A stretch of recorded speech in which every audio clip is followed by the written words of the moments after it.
இருக்க யாரிடம் செல்வேன் இறைவா? எல்லாம் எனக்கு நீயாயிருக்க யாரிடம் செல்வேன் இறைவா? நீ சொல்லும் வார்த்தை வாழ்வல்லவா? நீ சொல்லும் வார்த்தை வாழ்வல்லவா? அல்லும் பகலும் உடன் வாழ்பவா?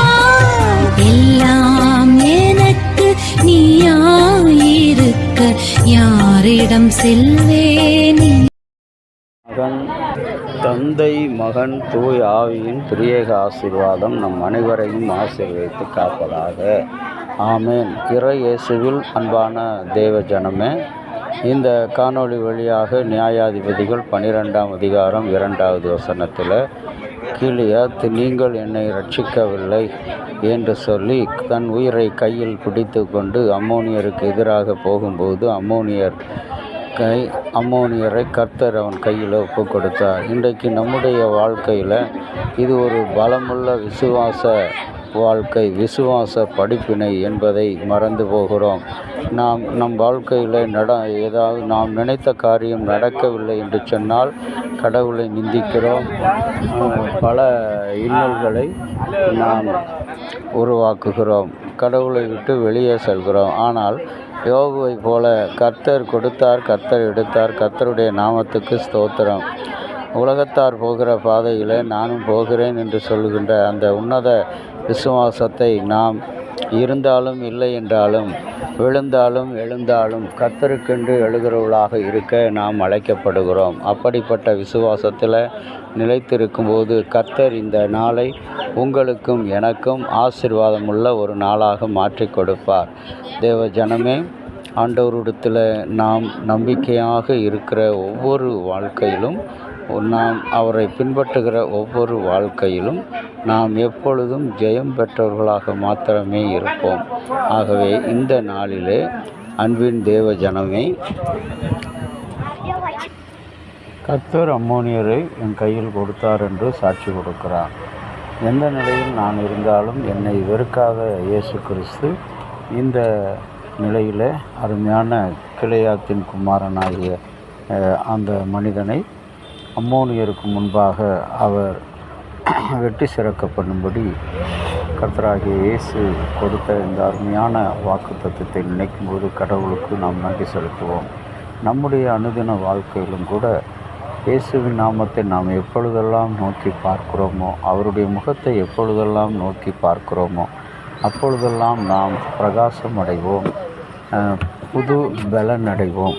அப்படிப்பட்ட சாட்சியுள்ள ஒரு வாழ்க்கையை வாழ கடவுள் இந்த நாளில் நமக்கு நிச்சயமாக இந்த திருமொழியின் மூலமாக கர்த்தர் அம்மோனியரை என் கையில் கொடுத்தார் என்று சொன்ன அந்த வார்த்தையின்படி நம்முடைய எதிரிகள்,